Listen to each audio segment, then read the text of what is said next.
Hey there team, Cameron Conaway here. Today let's cover 3 foundational but rarely discussed barriers that prevent us and our organizations from leveraging the power of effective feedback at work. We'll approach these 3 barriers from 2 interrelated angles.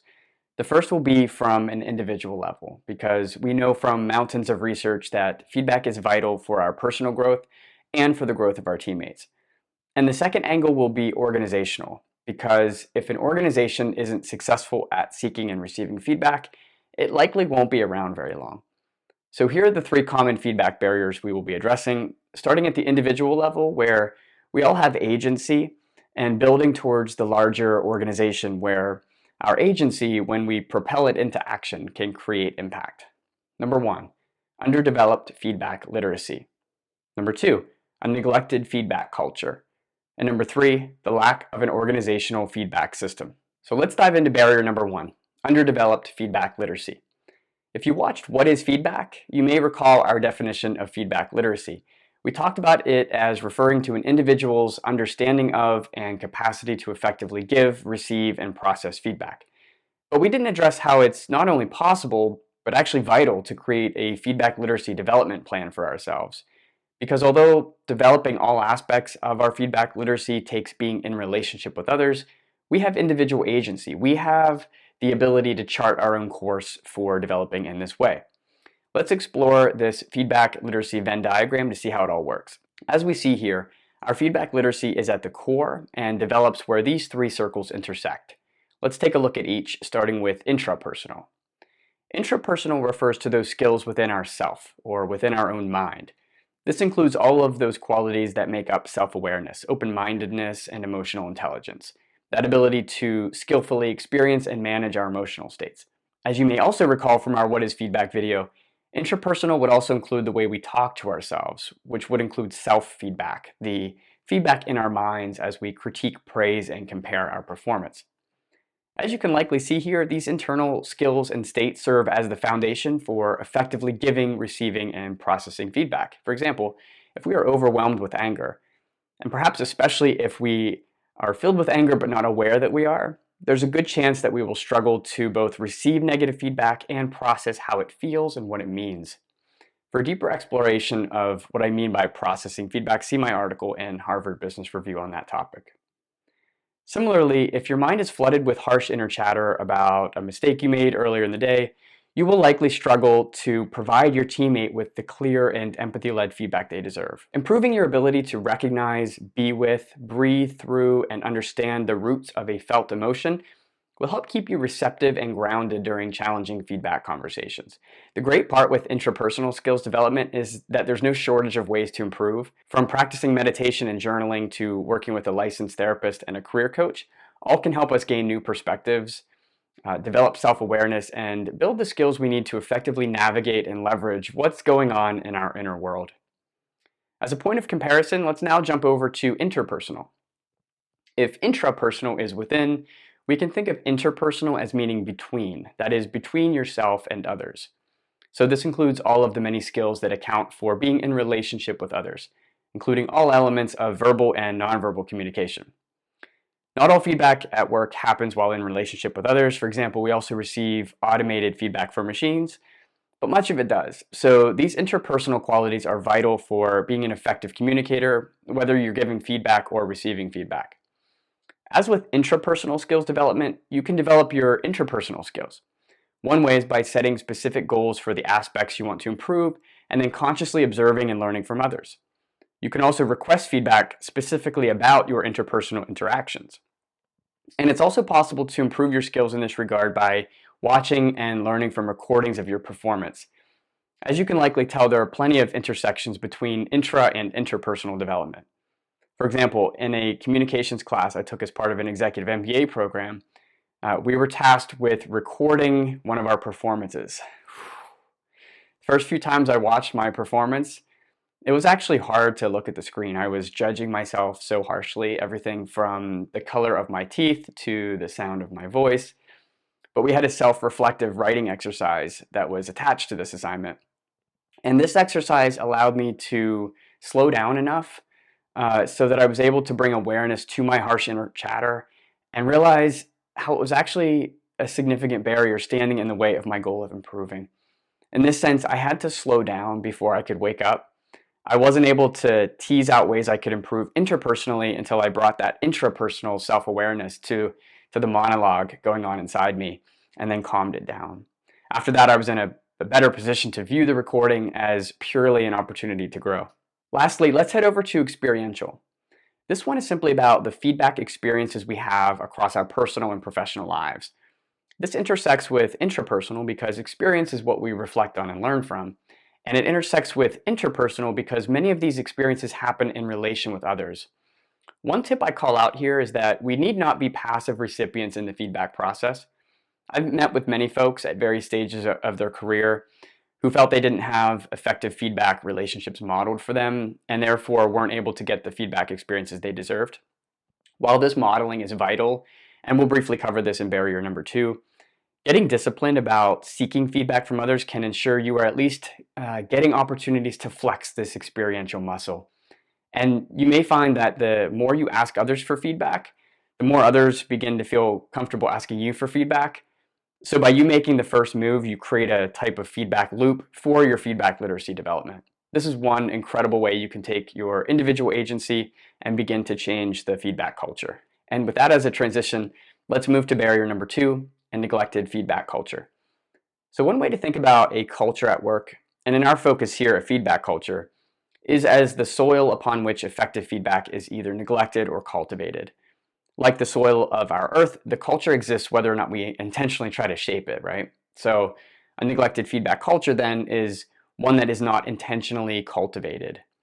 To continue with the soil metaphor, in such a culture, weeds and other invasive qualities may sprout. This can include toxic cultural elements, such as managers belittling colleagues rather than providing helpful feedback. In many cases, neglected feedback cultures are actually feedback-averse cultures. By this, I mean cultures where feedback is generally avoided, which means employees aren't receiving comprehensive feedback training, and new employees aren't seeing healthy feedback relationships modeled for them.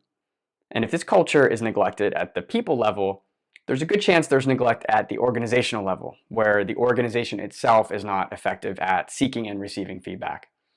A healthy and effective feedback culture, however, is built with intention. It's a garden that is pruned and nurtured and generally cared for, with the result being colleagues at all levels who are, number 1, working to build their own feedback literacy, and number 2, feel psychologically safe enough to give and receive feedback regardless of where they sit in the organization's hierarchy. So what barriers get in the way of cultivating an effective feedback culture, and more importantly, what can we do about them? One barrier, and it may seem like a refrain here, but it's awareness around the importance of feedback.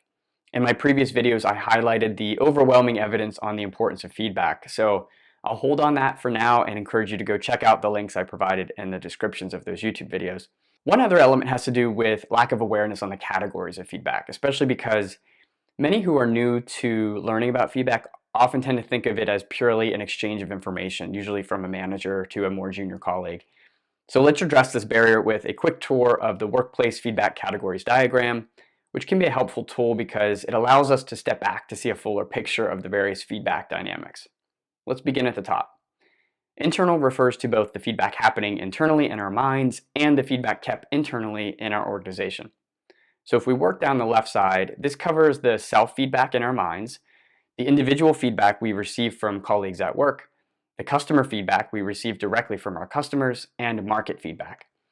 Market feedback in the internal sense is about the effects on our business that we experience based on what's happening in the market.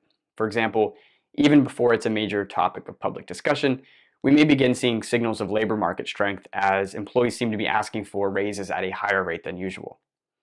If we move to external at the top right, we begin with sought. This is feedback outside of our organization that we intentionally seek.